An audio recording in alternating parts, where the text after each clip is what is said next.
আমার বাবা মায়ের প্রতি আমার দায়িত্ব আছে, কিন্তু আমি আমার বাবা মাকে কন্ট্রোল করতে পারি না। আমার দায়িত্ব আছে আমার সন্তানদের জন্য একটা নির্দিষ্ট বয়স পর্যন্ত, যতদিন পর্যন্ত না তারা নিজেদের ব্যাপারে আল্লাহর কাছে জবাবদিহি করার বয়সে পৌঁছে।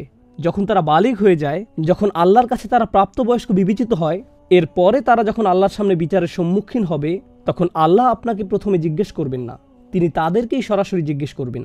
কারণ কুল্লুহুম আতিহি ইয়াউমাল কিয়ামাতি ফারদা, প্রত্যেকেই একাকী আল্লাহর সামনে দাঁড়াবে, একা একা, কেউ সাথে যাবে না।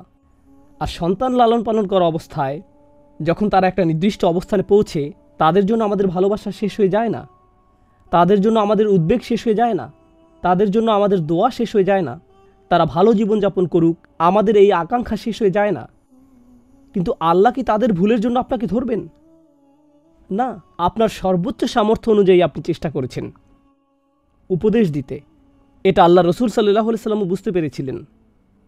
এই মানুষটির গুণাবলী ছিল সকল দিক থেকে শ্রেষ্ঠ, সর্বশ্রেষ্ঠ স্বামী, সর্বশ্রেষ্ঠ নেতা, সর্বশ্রেষ্ঠ রসুল, সর্বশ্রেষ্ঠ পিতা। তিনি তার কন্যাকে কি বলেছিলেন? ইয়া ফাতিমাতু বিনতু মুহাম্মদ, ও মুহাম্মাদের কন্যা ফাতেমা, ইত্তাকিল্লাহ, আল্লাহকে ভয় করো, আল্লাহর ব্যাপারে সচেতন থাকো।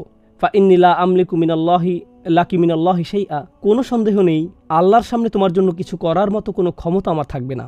তোমার নিজেকেই আল্লাহর সামনে দাঁড়াতে হবে। তুমি আমার কন্যা, কিন্তু এটাও তোমার কোনো কাজে আসবে না, এমনকি এটাও যথেষ্ট না। তোমার নিজের বিষয় নিয়ে আল্লাহর সামনে তোমাকেই দাঁড়াতে হবে।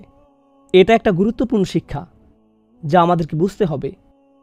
আমরা শুধুমাত্র আমাদের সন্তানদের পরিবেশ পরিবর্তন করে আশা করতে পারি না যে তারা পারফেক্ট হয়ে যাবে। আমরা পরবর্তীতে তাদের প্রতি হতাশ হতে পারি না যখন তারা ভুল কোনো সিদ্ধান্ত নেয়, কারণ তাদের অনেকেই ভুল সিদ্ধান্ত নিবে। যেমন আমরা ভুল সিদ্ধান্ত নেই, আমরাও আমাদের পিতামাতাকে হতাশ করি, আমরাও আমাদের সব কাজকে কন্ট্রোল করতে পারি না, আমরাও তাদেরকে ঝামেলায় ফেলেছি। তো আল্লাহ কোরআনে যা করেছেন তা হলো তিনি ঘটনা তুলে ধরেছেন। আর প্রথমে আপনাদেরকে যে উদাহরণগুলো দিলাম তা হলো আমার এবং আপনার মনে রাখার জন্য যে আমাদের সন্তানেরা আমাদের জন্য শুধুমাত্র আমানত। কত ভালোভাবে আমরা তাদের লালন পালন করেছি, এইটুকুই। নূহ আলাইহিস সালামকে এটা প্রশ্ন করা হবে না যে কিভাবে তিনি তার ছেলেকে লালন পালন করেছেন। তার ছেলে যতটুকুই বিপদগামী হয়েছিল, তার ছেলে যতটুকুই বিদ্রোহী হয়েছিল, বাবা হিসেবে তিনি তার দায়িত্ব পালন করেছেন, তার সামর্থ্য মতো তিনি করেছেন। বাকিটা তার ছেলে এবং আল্লাহ আয্যা ওয়া জাল্লার মধ্যে। কিন্তু এর অর্থ এই না যে আমরা আমাদের সন্তানদের ভালোবাসি না। এ বিষয়ে প্রচুর কথোপকথন হয়েছে, বিশেষত মায়েরা, কখনো কখনো বাবারাও দুঃখ যন্ত্রণা কান্নাসহ আসেন। তারা বলেন কিভাবে তারা সন্তান বড় করেছেন, তারা তাদেরকে কোরআন মুখস্থ করিয়েছেন, তারা তাদেরকে মাদ্রাসায় পাঠিয়েছেন, তারা তাদেরকে ইসলামিক স্কুলে পড়িয়েছেন, এক স্থান থেকে অন্য স্থানে গিয়েছেন, কখনো বেতনের কমতি মেনে নিয়েছেন, কখনো ব্যবসার ক্ষতি শিকার হয়েছেন, শুধুমাত্র সন্তানদেরকে ভালো মুসলিম পরিবেশ দেওয়ার জন্য, যাতে তারা ভালো পরিবেশ পায়। এরপর সব কিছু চমৎকারভাবে চলছিল। বাচ্চাটি সবাইকে সম্মান করত, ভালোবাসত, এত চমৎকার বাচ্চা। তারপর হঠাৎ করেই তারা যেন কি হয়ে গেল। এখন আর সে নামাজ পড়ে না, সে বাবা মার সাথে তর্ক করে, সে রাতে দেরি করে ঘরে ফিরে। আর আপনি যখন তাকে প্রশ্ন করেন, সে সহ্য করতে পারে না। আমি জানি না আমি কি করব, আমার বাচ্চার এই রূপ আমি নিজেই চিনছি না, আমি কোথায় যাব, আমি কি করব। আর বারে বারে বারে বারে এরকম ঘটে চলছে। শত শত হাজার লাখো পরিবারে সন্তানেরা নিয়ন্ত্রণের বাইরে গিয়ে বিদ্রোহ করছে। কিন্তু যেমনটি আমি বলেছি, এই খুতবাটি দুই ধরনের শ্রোতার জন্য, বাবা মা এবং তাদের সন্তানেরা। আমি আপনাদের সাথে এই বিষয়টি শেয়ার করতে চেয়েছি। ভালো বাবা মার দ্বারা লালিত সন্তানেরা বিদ্রোহী হয়ে যাচ্ছে, আর তারপর পুরোপুরি অন্য মানুষে পরিণত হয়ে যাচ্ছে। এরকম যে বাবা মার কাছে সন্তানকে মনে হচ্ছে অপরিচিত। আমি এমন ঘটনা দেখেছি যখন ছেলে তার মাকে আঘাত করেছে, শারীরিকভাবে আহত করেছে। আমি এমন ঘটনা দেখেছি যখন সন্তান বাবা মাকে হুমকি দিয়েছে, অভিশাপ দিয়েছে, বাবা মার কাছ থেকে চুরি করেছে, এ জাতীয় সব কিছু। কিভাবে এরকম হলো? কেউ এরকম বলে, আমি তোমাদেরকে কল করি না, কারণ আমি ইসলামে বিশ্বাস করি না, আমি নামাজ পড়ি না, আমি আর ধর্মে বিশ্বাস করি না। আর ওই সকল বাবা মায়েরা মারাত্মকভাবে ভেঙে পড়েন। একজন দুজন না, হাজার হাজার। আল্লাহ কিভাবে এই চিত্রটা তুলে ধরেছেন? অল্প কয়েকটি শব্দে। আল্লাহ আয্যা ওয়া জাল্লা বলেন, আল্লাযী ক্বালা লিওয়ালিদাইহি, যে তার পিতামাতাকে বলে, উফফিল লাকুমা, আমি তোমাদের উভয়কে যথেষ্ট সহ্য করেছি। উফফিল লাকুমা এর অনুবাদ আমি এরকম বলবো না, তোমাদের জন্য ধ্বংস। এটা সেই সন্তানের ক্ষেত্রে যে উপদেশ শুনে যাচ্ছে, মা তাকে বলেই যাচ্ছেন, সল্লু সল্লু সল্লু, নামাজ পড়ো নামাজ পড়ো নামাজ পড়ো, এটা করো না সেটা করো না, নামাজ পড়ো, তাড়াতাড়ি বাড়ি ফিরবে। আর সে বিরক্ত হয়ে গেছে, সে আর শুনতে চায় না। তাই সে বলল, এনাফ, চুপ করো এখনই, উফিল্লাকুমা, তোমরা দুজনই বিরক্তিকর। আতাইদানানি আন উখরিজা, তোমরা বারবার অঙ্গীকার করছো যে আমি কবর থেকে আবার বের হয়ে আসব। অকাদ খলাতিল কুরুনি মিন কবলি, কত মানুষ আগে মারা গেছে কিন্তু কেউ ফিরে আসেনি। জান্নাত জাহান্নামের এই ইচ্ছা বাদ দাও, আমাকে জীবন উপভোগ করতে দাও। আমি জীবন উপভোগ করতে চাই, আমি সুখী হতে চাই। তোমরা কেন বারে বারে আমাকে এগুলো বলছো? ওকে ফাইন, যদি আমাকে জাহান্নামে জ্বলতে হয় তাতে তোমাদের কি? এরপর জোরে দরজা বন্ধ করে চলে যায়। এই হলো চিত্র। এটা নতুন কিছু না, এরকম ঘটে আসছে হাজার হাজার বছর ধরে।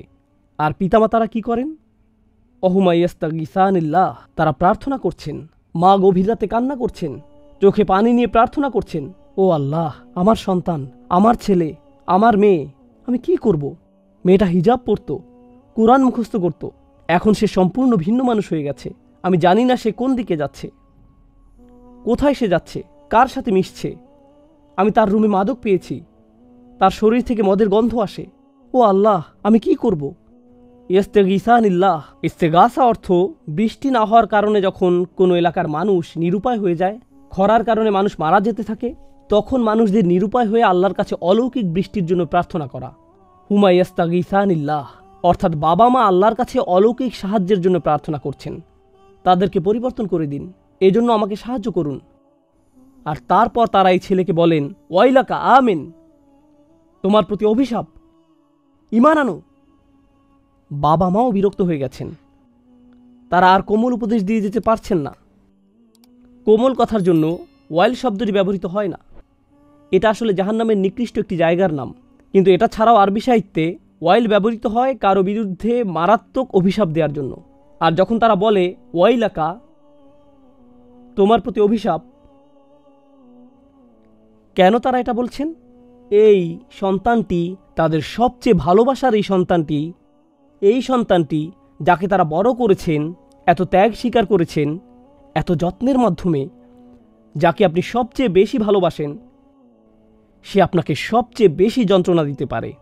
যে এই পর্যায়ে তার জন্য দোয়া করার পরিবর্তে সবচেয়ে কুৎসিত শব্দটিও বাবা মার মুখ থেকে বেরিয়ে আসছে। এমনকি বাবা মাও হতাশার কারণে অত্যন্ত জঘন্য জিনিস বলতে বাধ্য হচ্ছেন। অনেক মা এমনটা করেছেন, অনেক বাবা এমনটা করেছেন। উত্তপ্ত বাক্য বিনিময়ের মাঝখানে তারা খুবই জঘন্য কিছু বলে ফেলেছেন। কোরআন এটা সংরক্ষণ করেছে। ওয়াইলাকা আমিন, ঈমান আনো। ঈমান আনছো না কেন?